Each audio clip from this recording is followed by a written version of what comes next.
computer science properly, England schools need more money and staff. The Royal Society today released a damning report highlighting the woeful state of computer science education in England. There's bad news all around, but here are the headline figures. 54% of English schools don't offer computer science GCSEs. Only 1 in 5 computer science GCSE students are girls. And England is failing to recruit enough specialist teachers, only hitting 68% of its target. Worse, educators aren't exactly confident in what they're teaching, with the report saying teachers are most confident with elements of the curriculum inherited from previous ICT courses, and 44% feel more confident in delivering the earlier stages of the curriculum. In short, it's bad. How is it that the country that gave the world the Sinclair Spectrum, the ARM chip, and the Grand Theft Auto series struggles to teach its kids how to code? Probably because, for an awfully long time, teaching programming wasn't really seen as a priority. Computing and computer science classes were few and far between, with most schools offering ICT, information and communication technology, instead. The curriculum for this focused overwhelmingly on computer literacy, or, more accurately, using Microsoft Office. The end result was Britain was ill-equipped for the transition to the so-called knowledge economy and the startup revolution that's taken place over the last few years. Fortunately, the UK eventually clocked on to the fact that this wasn't ideal. In 2015, David Cameron's government announced plans to discontinue the long-maligned ICT course at GCSE and A-level. It has also slowly introduced computer science at every stage of the school system, with kids as young as 4 learning the fundamentals of programming. But as this report shows, progress is still really patchy.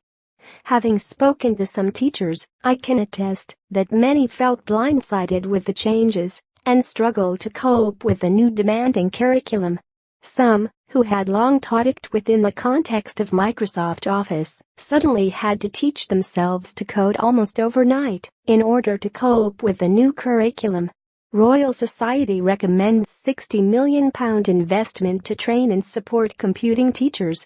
https://t.co/m4/NC-HW5HW. Teachers have done an amazing job since 2012 in implementing curriculum changes, but now they need time, support and government funding.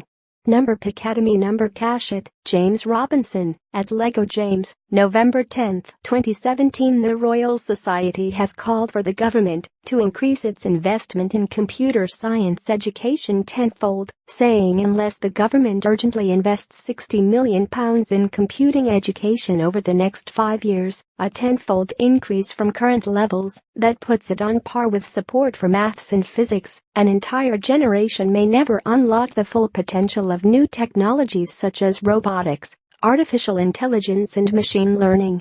It is also called for the teaching of 8,000 specialist computer science high school teachers. That's likely going to be a big ask. For starters, developers tend to earn much more than teachers. Teaching is also a particularly hard bureaucratic job in the UK, with long hours. It's for that reason why the UK experiences such a high rate of attrition in the education sector, with almost a third of teachers quitting after 5 years, and many more expressing a desire to quit. After Brexit, the need to produce more programmers will become even more acute, as UK firms will almost certainly face obstacles in bringing in techies from the continent as a result of tougher immigration controls. Services are likely to be one of the sectors more likely to emerge unscathed after a so-called hard Brexit, making the need to train coders even more pertinent. Fortunately, there's room for optimism.